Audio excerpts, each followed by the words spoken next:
so this is going to be about 6 or 7 slides, a little show and tell, and it is entitled, "What are those extra lines on your Gravure printed stamps? Is it a plate scratch or is it a cracked plate?" And what I learned very quickly about a week or so ago is no, you blame the doctor and you blame the doctor blade.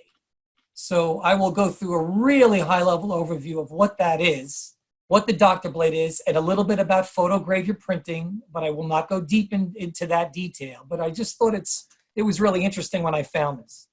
And so here's a little primer on gravure printing or photogravure printing. It's also called intaglio. I think we're all aware of that. And I'm going to try to, can you see my hand moving here? You could see the hand moving, right? Yep. Yeah, so, it uses a, here's the roll, here's the cylinder, the gravure cylinder, and here's our sheet paper or stamp paper coming in, our substrate, and there's pressure here from the wheel, and here's all our ink below, and the ink will flow down in here, and here are the little indentations in here that get filled with ink. And, as the paper goes past it under pressure, the ink gets under pressure pushed onto the paper, and you print some stamps. High level, I'm just giving you an overview.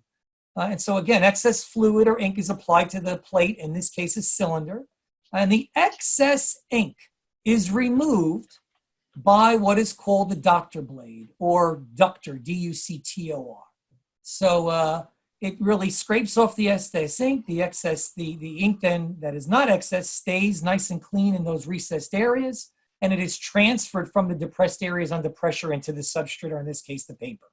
Very high level, very easy, one description. There are many different descriptions or images you could find, but this I thought was the easiest to sort of describe a very simple gravure process. Ink in the well, in the fountain. This is spinning in this direction, picks up the ink. The blade scrapes off the excess. The ink only stays in the recess. And then the paper comes by under pressure, and it's pushed onto the paper. So very simple. So let's do a little more of a close-up of what is this doctor blade. The doctor blade, or ductor blade, is a 0.004 to about 0.005 inch thick, high precision steel strip. And here's again a different configuration from a different printer, but it gives you an idea. Here's the roll, and here is the holder, and here is that very thin steel strip. And it scrapes or meters away excess ink from the roll surface. And it coats a very precise film of ink into the recesses. And then, the amount of ink reaching the plate or cylinder determines the accuracy of the printing on that substrate. And so this is what we're talking about, this doctor blade. It's ubiquitous. It's all over the place. It's a metal strip. It can get damaged. It can get worn. It does have to get replaced over time.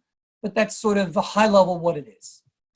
So here's an example of what I did not know, but was brought to my attention after I found this little New York Scott 2346. Folks, I do look at modern stamps, not only the 3 cent and 1 cent classics from the 1850s or 1840s.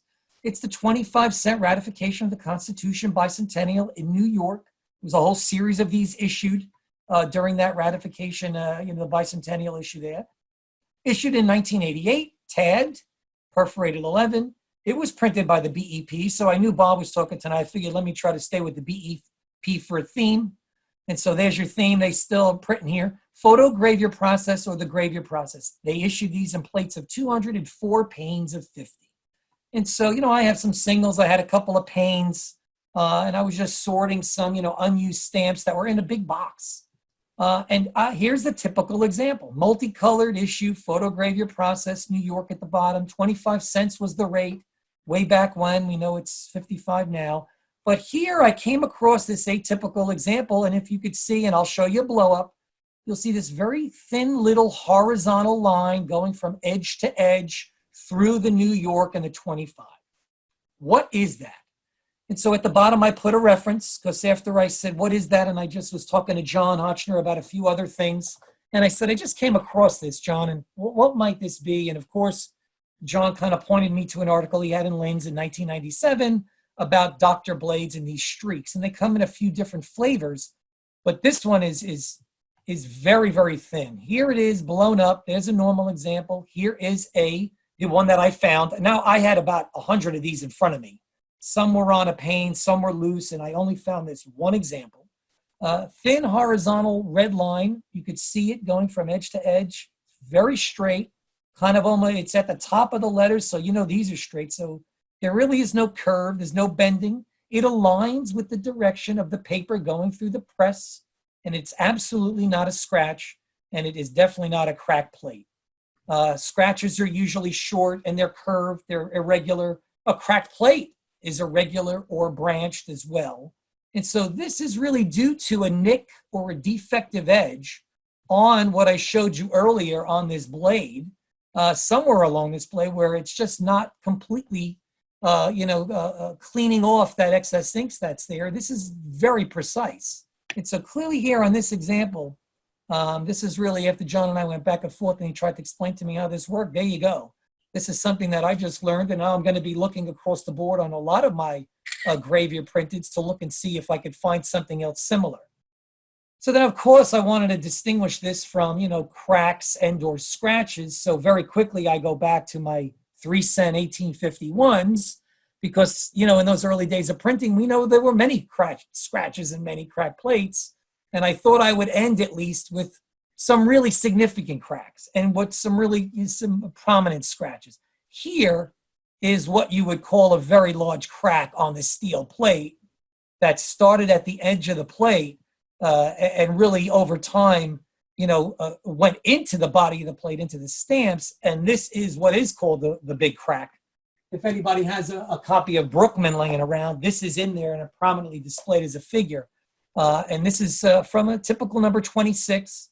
And it's position 71, L18. So from plate 18, it's the left pane and it's position 71. And this crack started all the way at the end and made its way in. And over time of the printing of this got bigger. So you will find this is a very thin wisp of a line that filled with ink. And this is a very late example of that, probably in late 1860, 61 before demonetization, where a lot of ink filled in this crack. So that's a plate crack. It's irregular. It's coming up at an angle. And this even extends into the next stamp, which is 72. And it even goes up into the stamp above it, which is 62. Very hard to find and see. But so that's a crack. That is not what this is, which is a little defect in the edge in Gravure printing of this Dr. blade.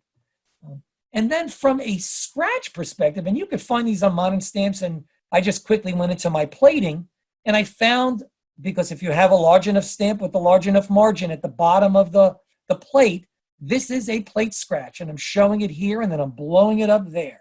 So this is some sort of scratch on the plate from a tool, from the Gravure that was there when this thing was moved around, when they placed this, on for printing. It took up a tiny little bit of ink. It is short.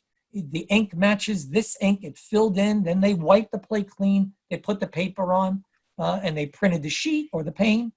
But so there's the difference between a scratch here, and a crack here. You can find all sorts of other types of cracks and scratches. And now I'm going to add this Dr. Blade Flaw due to a nick or a defective edge, which is this very specific, and they can be broader than this. And if you read the article that John had in the lens, they are not always this succinct and crisp and clean. They can be wider and broader and a little bit fuzzy. But from these sort of a Gravure printing process, this is sort of what you will find. I thought I would want to share that with you. If you've seen it before or not seen it, it was a quick and easy little education for me. I learned a little bit more about the Gravure process, which is a little bit different from some of the other printing processes that I study. And that's where I'll end. I thank John for, responding quickly. He gave me some insights on Gravure. I went out there to the web. I found some information. If I missed anything or if I missed something, that's on me. But that sort of is my short little show and tell. And